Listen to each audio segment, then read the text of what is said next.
Okay, so I watched this Justin Bass Bart Ehrman debate. Why'd I do that? If you've heard me talk about the resurrection debates, I do not think it is the best look for Christianity. And actually, this debate perfectly underscored why I think these are not our best foot forward. Why'd I watch it? Because I saw all the reports were in. And basically, all the atheists were cackling about this absolute disaster for Christianity, how this guy just got annihilated. And I was like, oh gosh, I better watch this train wreck for myself. I can't even believe it. And I watched the debate. A lot of people, when they hear reports of something, it dramatically influences the way they see something. With me, it almost never does. I usually see it with my own eyes, no matter what people are saying about it. And I was like, what on earth are you people talking about? As far as resurrection debates go, no, it's fine. It wasn't that bad. It wasn't that bad at all. If you're a Christian and you think it was an absolute disaster for Christianity, watch it again. Take the atheist talking points out of your head and watch it again. If you're an atheist, you can do the same thing. Watch it again with your eyes open. Be more charitable to Justin Bass. Why? He did fine. And be a little bit more skeptical of the weak arguments that Bart Ehrman was making. Why? Because they were really fallacious. And nobody seemed to notice them. Why? Oh, because he's the great historical scholar. That's fine, but he made a bunch of astonishingly false comparisons and analogies. I'm kind of glad I watched it. It underscored the weakness of the resurrection debate. There was no getting through to Bart Ehrman. Why? Because he absolutely, case closed, does not resolutely believe in the miracle power of God. He made that perfectly crystal clear through the debate. That means what you are saying is evidence is always going to be weak sauce in the mind of Bart Ehrman. That's why he made this astonishingly false comparison. The centerpiece of his argument was, if you believe in the resurrection, well, we got the debate from Moroni, we got the Joseph Smith Moroni, and that's just as well attested to. Now that's an astonishingly false comparison. And it's not because one is... And then he kept saying this weird thing. He had this weird thing that he would lay down. Well, that's an interesting argument philosophically and theologically, but it's not a historical argument. I'm making historical arguments with this subtext of let me teach this poor dumb slob about how historians actually do things. He was dripping in his voice. You could hear this arrogance and this contemptuousness and this I can't even believe it. And that's what clouded a lot of people's judgments, to tell you God's honest truth. I swear to God, that's what clouded a lot of people's judgments. Why? Because most people are subject to that. Somebody comes across as the know-it-all and they've got some of the scholarly cred to back it up, the street cred. A lot of people buy it and they base it off of that. And people know that, guys. That's why I see through things and I never get caught up in narratives. Why? Because I never fall for that. Nobody from New York ever does. As I told you, nobody from New York ever does. Why? Because we can see there was a lot of fallacious reasoning coming from Bart Ehrman, and it was ladled on with a truckload of arrogance and contemptuousness for the other guy. Where, well, that's an interesting philosophical argument, a theological argument. He'd go, which is fine if that's how you want to be, but these are historical arguments. He said that a few times. And it was never quite clear what he meant. But what that did was cloud everyone's judgment. Oh, this is the historian. And then he made an astonishingly false historical analogy, which is one of the centerpieces of his arguments. That Moroni, the Joseph Smith miracle, is equally as plausible based on the historical evidence as the resurrection. Now that's a false comparison. And it's a false comparison because he isn't factoring in anything other than the claims versus what's being claimed. What he was not comparing was apples to apples. In other words, let me unpack this a little so I can... It's astonishingly false. First of all, if you're a Mormon, I apologize for pointing out the obvious, but Mormonism is an offshoot of Christianity and a minor one. Okay? An apt comparison would be like Sufi mystics in Islam. A lot of you might not even know what Sufi mystics are. It's a minor branch of Islam. Okay, and a more interesting one, to tell you the God's honest truth. A long time ago when I was interested in New Age, I was very interested in Sufi mystics. Why? Because they were interesting and cool. This is where you get the idea of the whirling dervish and the orgiastic, and the guys would do these dances and they'd go into these trance-like states. It was very similar to like the Doors, actually. That's what I used to compare it to. Jim Morrison, the Doors, or something like Iggy Pop. I saw a very, very clear analogy between how they would practice religion and the sort of more orgiastic types of rock and roll. The more shamanistic, and it's more about this getting this experience and absorbing. It's very similar. So that would be a similar comparison. In order to compare, so the resurrection, what's different about it? It's the centerpiece miracle of a major world religion. So there really is no apt comparison. If you're going to compare apples to apples, which if you're a great historian, that's exactly what you do, compare historical, which means the influence to going forward, which he didn't seem to factor in as historical until Justin Bass brought it up. Justin Bass, I think that's the name. I think that's his name. So anyways, if you watch this saying this was a total train wreck, go watch it again with your eyes open. It wasn't. God did a lot better than everybody thought. He sort of lost, but by very small, I'd say 55 to 45. And the only reason he lost is because he got a little bit stubborn with Marian apparitions, and I'll go into that in a second. So what Bart Ehrman was saying was that comparing apples to apples, which is not an apt comparison, the resurrection is the same as Moroni, the appearance of Moroni. No, it is not the same. Even if some of the equivalents are there, you are talking about the centerpiece miracle of a major world religion, of which there are only 5. Islam, Hindu, Buddhism, maybe Confucianism.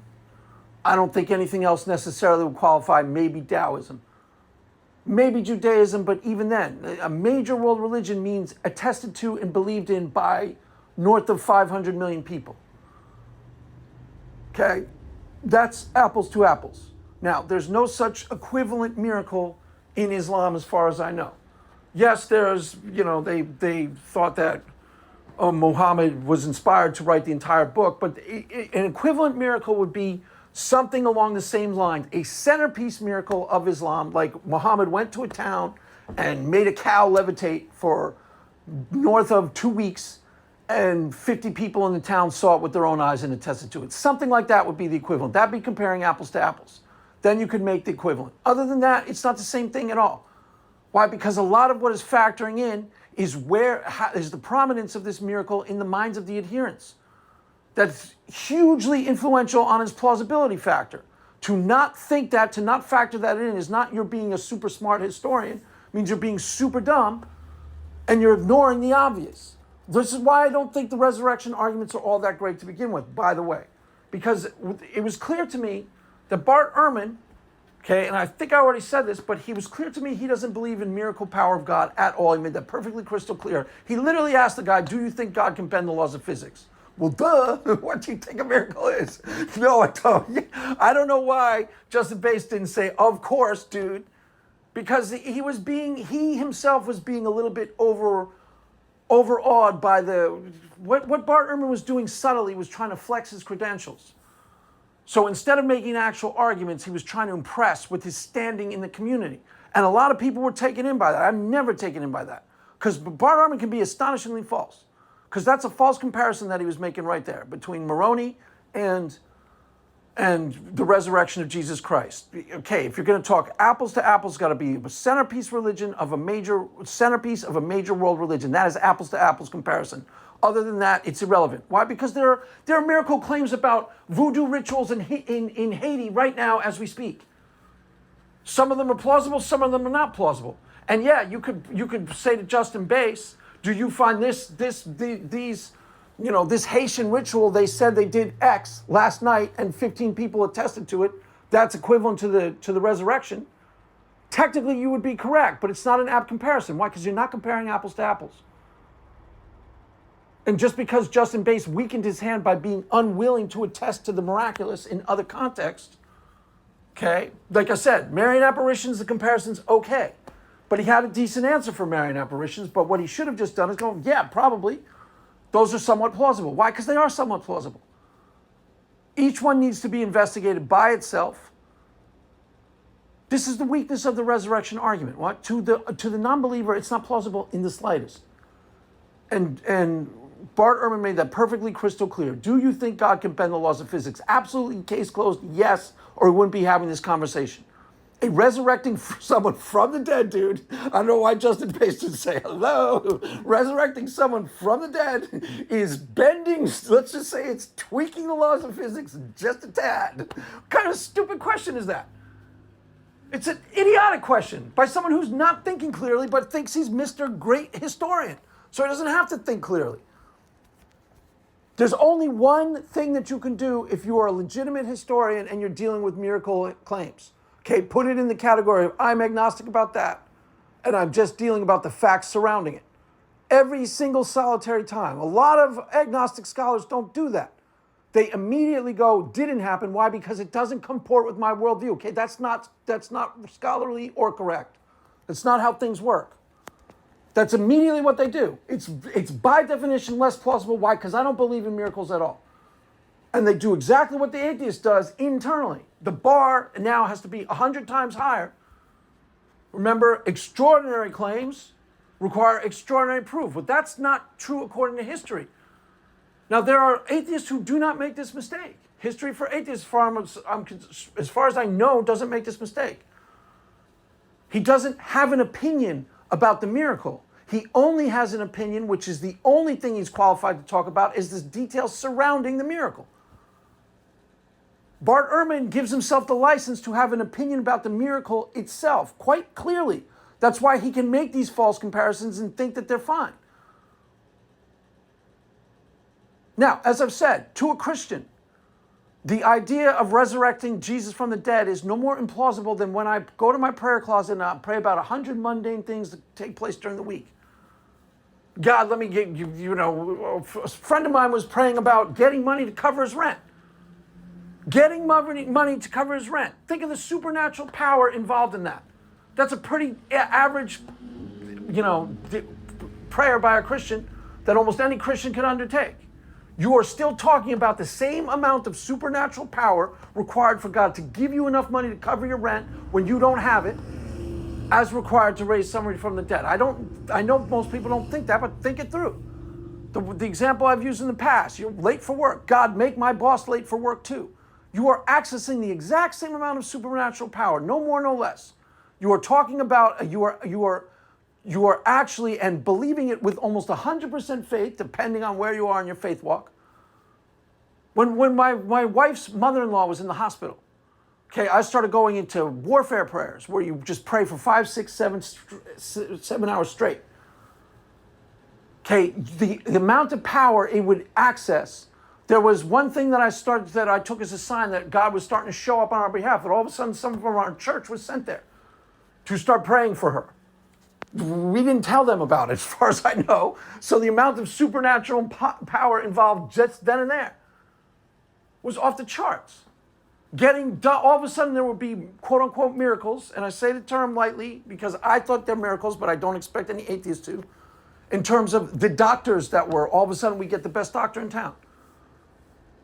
The supernatural power required to do just that is off the charts, equivalent to raising someone from the dead. Now, I've seen those type of small ball miracles constantly in my Christian walk, constantly. And somebody once asked me, do you think it's like, priming? No.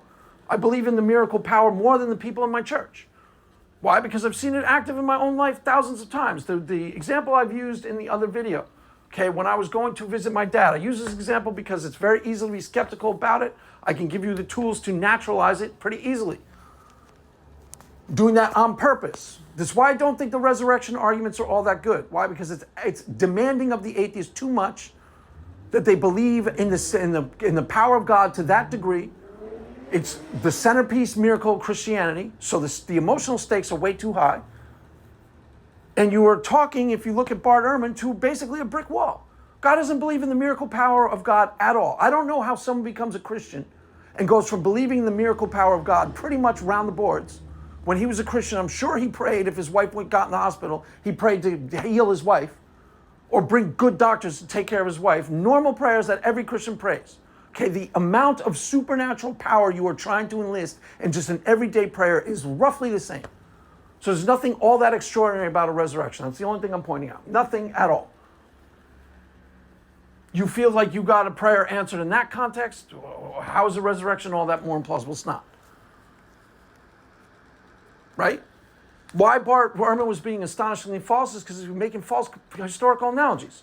Justin Bass, for example, had a really good point that he kept making that was different than most of the points made, that they weren't expecting a resurrection. They were looking, and that's something that Bart Ehrman should have honestly responded to. Why? Because if you know the history of the Old Testament, they were looking for a savior. They weren't looking for a savior that rose from the dead, that got killed and rose again.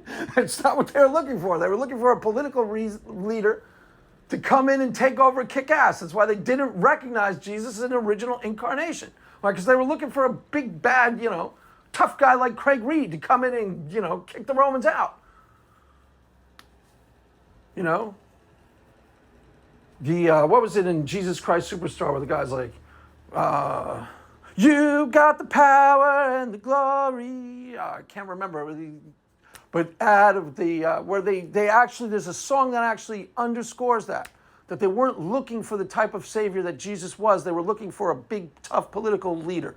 Someone like Craig Reed to come in and super Trump, to come in and kick ass and take over Rome. So, and they certainly weren't looking for somebody to be resurrected from the dead. That may be in the prophecies looking backwards after the fact, but that wasn't what the prophecies were saying to people at the time. So when Jesus died, the idea that, the book said he was going to resurrect. No, the book didn't really say that he was going to resurrect. It's only reading it backwards that you go, oh, that's what that probably means. Like if you go back to, for example, just one example, I can think of thousands, but if you go back to when Abraham was about to kill Isaac, Abraham occurred to him that God could just resurrect Isaac from the dead. It occurred to Abraham in that. Did you ever notice that, by the way? Interesting foreshadowing. Foreshadowing thousands of years before the idea of Jesus being risen from the dead even entered the minds of the Hebrews. And as far as I know, nobody's ever challenged that in terms of it was put in after the fact. I'm not a biblical scholar, but you were the biblical scholars. Anyone ever challenged that one? That's what Abraham reasons to himself. Well, God could probably raise him from the dead. Why? Because that's a normal thing if you think you're dealing with a supernatural God. It's not outside the boundaries of, it's not an extraordinary claim any more than me thinking that God could bring a good doctor to my mother-in-law, the right doctor to my mother-in-law. It's just as supernatural. It's enlisting just as much sovereign power over heaven and earth in both cases. So neither of them are entirely implausible to a Christian. Neither of them should be implausible, is my only point. To a committed naturalist, a la Bart Ehrman, both of them are completely outlandish. Right? Right. That's why he can make false comparisons between Moroni and resurrection. And the comparisons don't work in terms of historical. So the decent argument that Justin Bass made is that they were not expecting a resurrection at all. Wasn't even on the table. And yeah, I would think that does count as some evidence for the resurrection. The reason why I don't think these arguments are all that good is we're talking about some evidence for the resurrection to people who don't believe that God can do anything equivalent to a resurrection at all.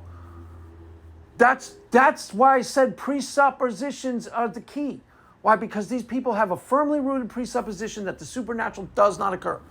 So they are going to automatically look for better explanations. And they're automatically going to make, in the case of Bart Ehrman, false comparisons between things that don't actually line up. Now, the Marian apparitions, which he also brought up, was a decent comparison. That's pretty equivalent. And Justin Bass's argument was okay. He said that the Christians, the people who had Marian apparitions would be expecting something equivalent to a Marian apparition. Now, according to Stephanie, I watched some of Stephanie's take on that. That's not necessarily the case. I didn't go investigate any of the individual cases. I'm just saying that's a perfectly decent objection. In other words, if someone at my church said God did such and such supernatural thing, okay, no one would think it's all that outside of the box of a church person to claim God did a supernatural occurrence. If, Matt Dillahunty all of a sudden went on Twitter tomorrow and said, hallelujah, my boyfriend / girlfriend, whatever you want to call her, was in the hospital and God spoke to me in a dream that night and healed her, that'd be a lot different, correct?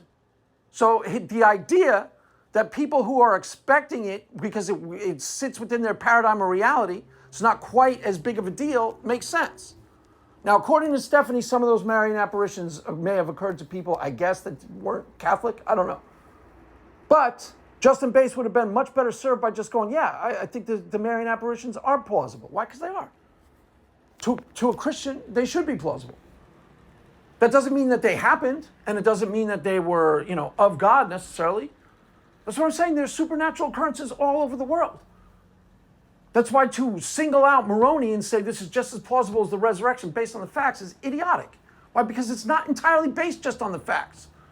It's also based on where this miracle stands in the tradition of the entire world, historically speaking, how much it's influenced people throughout civilization.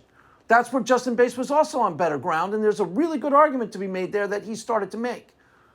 When Bart Ehrman started to talk about the overall plausibility of the resurrection, how much has this resurrection influenced the course of history after the fact? Incalculable. Incalculable.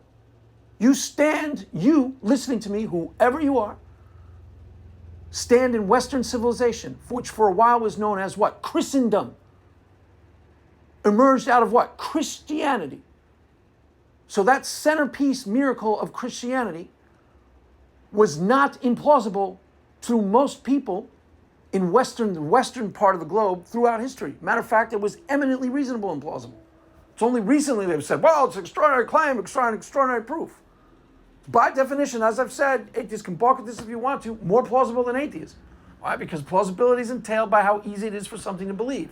And if we have north of 1 billion Christians and only 250 million atheists or so, however many there are, they're a lot less than Christians, then the resurrection is by definition more plausible than atheism. You should really think about that next time. Instead, we should think about that as the argument for Christianity. That's what I've been doing, rather than keeping going, flogging a dead horse with the resurrection argument. Why? Because there's no way on earth Bart Ehrman's going to believe it. And there's no way on earth he's even going to deem it plausible. He's even given some of the facts, okay, which the facts that he's willing to cede, I'm willing to say that's more than enough for me. He's given us some of the facts. I'm not saying he's a shoddy scholar in terms of what he agrees to.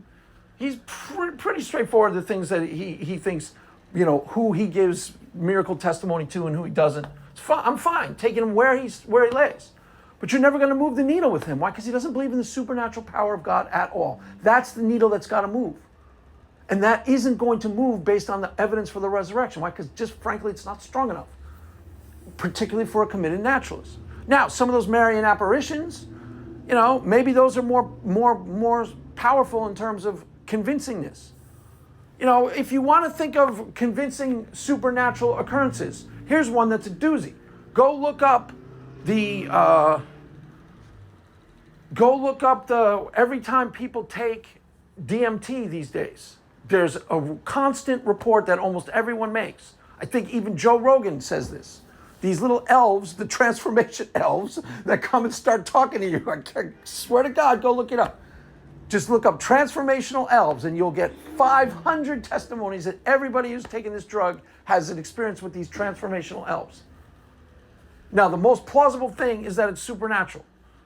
The atheist is going to say it's just a phantom, a figment of the imagination. The problem with that, which you may be correct, it may be, the problem with that is they actually hook people up to brain scans when they are experiencing supernatural entities like that. And guess what? The brain registers it extant to the human being. That's a fact, guys. That's a fact. That's an absolute case closed fact. So the brain registers a supernatural occurrence when you're dealing with entities as something outside of you. Now, I guess it could still technically not be, but your brain just believes that it is. Yeah, it starts to get in really sketchy territory. But anyways, there's a lot easier ways to move the needle in terms of the miracle power of God. For example, the one that I brought up, according to my own life. The reason why I chose this one is the one I'm talking about. Why? Is because I can easily give you the naturalistic explanation for it.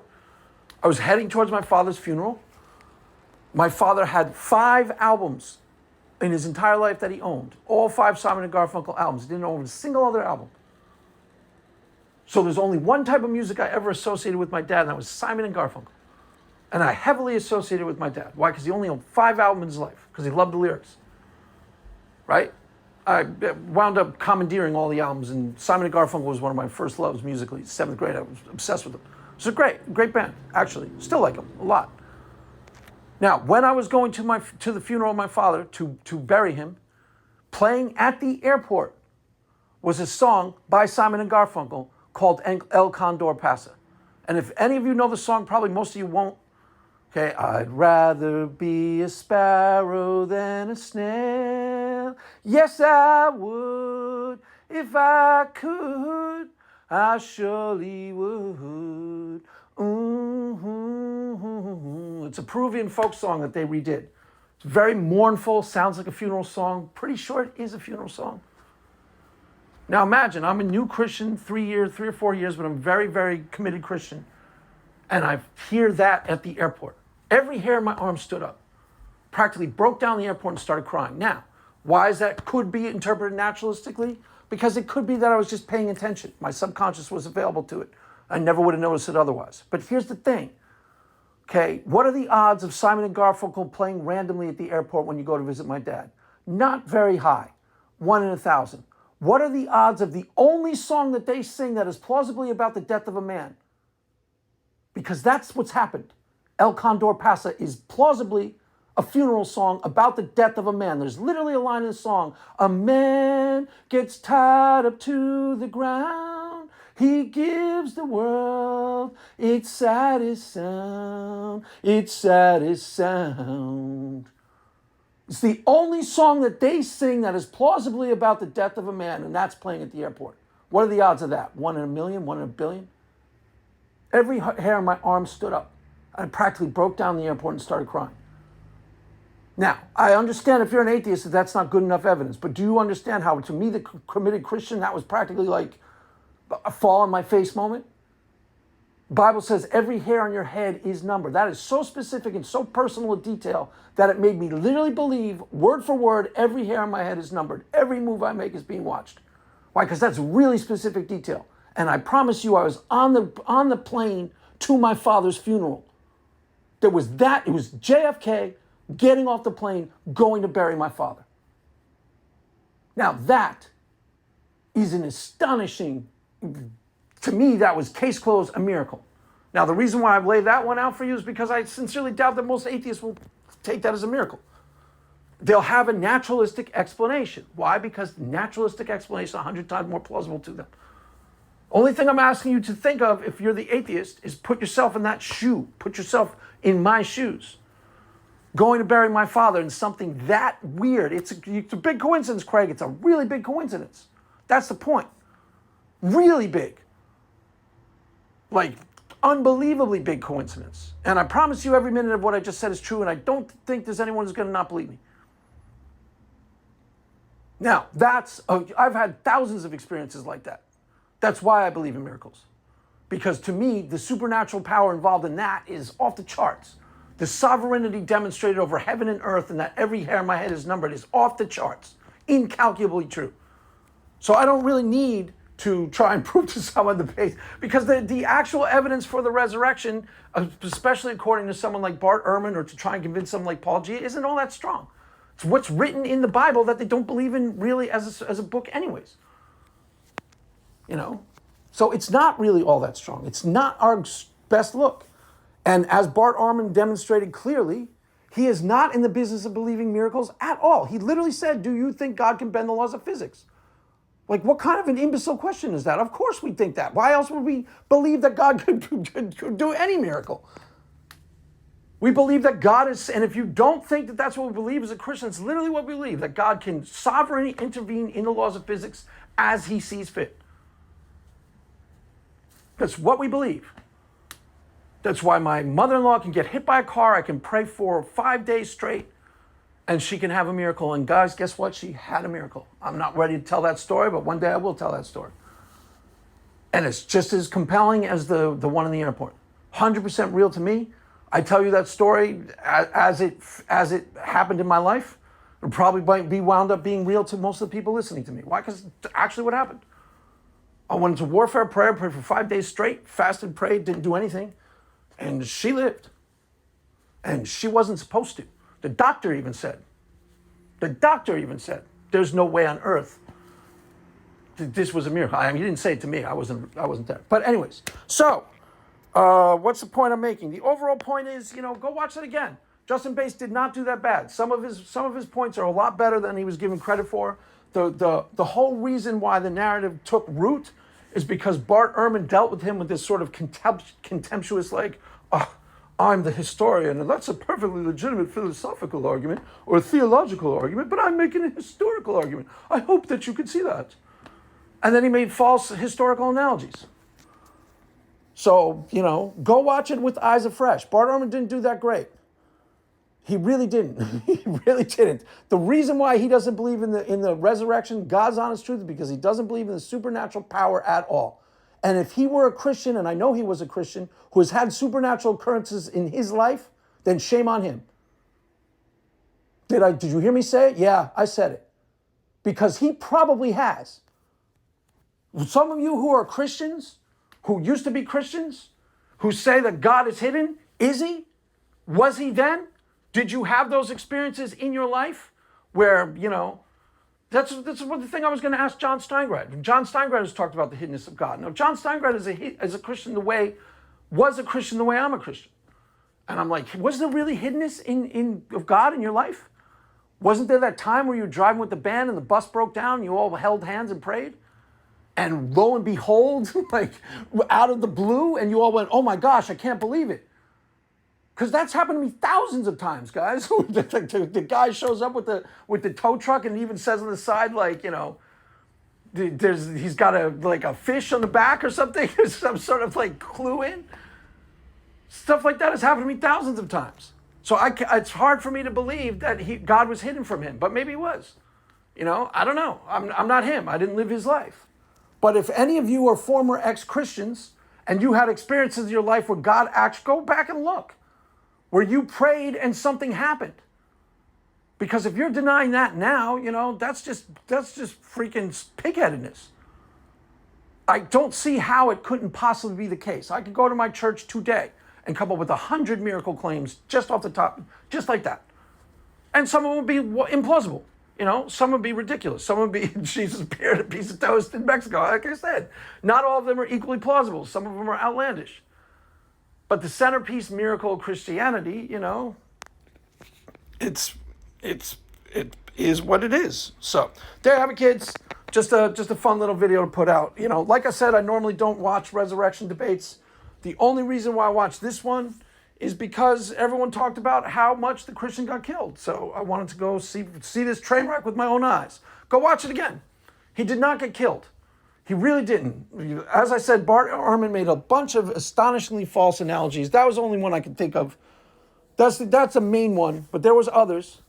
And really what Bart Ehrman was said loud and crystal clear was, I don't believe in miracles at all. Ergo, I find all of this evidence insufficient. Why? Because it's got to move the needle. It's got to move someone from this evidence has to be so overwhelmingly powerful, of which there is no such thing. If you're an atheist, think of what evidence would satisfy you that a miracle occurred in the here and now. You'd probably look for loopholes no matter what. Somebody videotaped it. Somebody could have, what's the new thing they call nowadays where they can actually videotape things that aren't happening, where they like make Tom Cruise appear and it's not Tom Cruise. You'll probably think that's what's going to happen. So what is the criteria for which you would believe a miracle in the here and now? It's probably really, really hard to convince you of any miracle. It's my guess.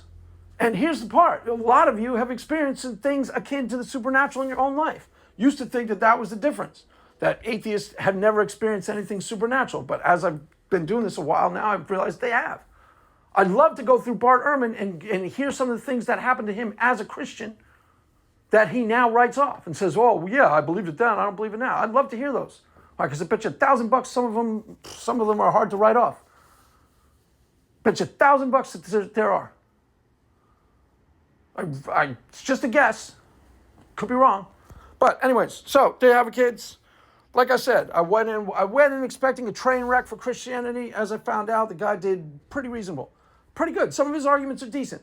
The argument that I think has some merit, Again, if we were to go down this avenue of resurrection debates, which I don't think we should go down. Why? Because, you could have 5,000 resurrection debates. You ain't got to move the needle. Why? You got to get at that resolute belief that the supernatural does not occur.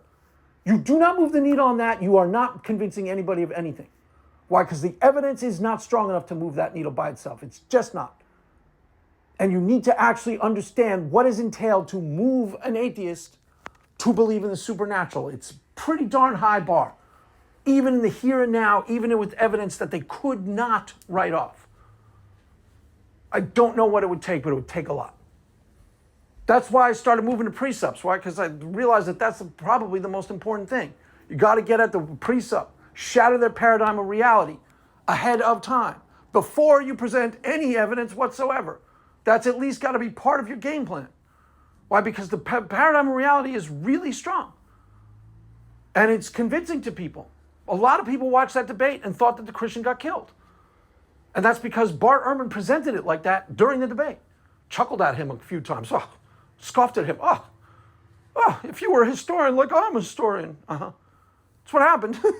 So many people fell for it. Why? Because it's crap. Total crap. I swear to God, maybe I'll put it up there and I'll show you every time he pulled the wool over your eyes, because it's a lot more skillful than Pine Creek Doug, but he still did it. Same idea. Let me laugh at how much I think that you're the junior leaguer, and then everybody pretends that the guy's the junior leaguer. It doesn't, that's only going to work so far. Like I said, New York, everyone see that coming a mile away. And Bart Ehrman, you see him coming a mile away too. Oh, here's that poser intellectual. Come walk in the door and leave without his shoes, his hat. Oh yeah, tell me more about how smart you are about history. They'd have his watch, they'd have his hat. Why? Because he's not paying attention. That's why. A lot of you weren't paying attention. You got snowed. You got snowed in by his narrative. The narrative drove your perception of what you saw. I'll go watch it again. It could be that I just see, but I think I just saw it as it is. It was, he won by a little bit, 55 to 40, 55 to 45, 55 to something like that. Didn't absolutely kill him. And the guy made some really solid and interesting points that could easily develop into halfway decent arguments. So there you have it, kids. This is just a fun video. Nothing, just thought I'd respond to something just based on. So that is all for now. Mass is ended. Go in peace. Amen.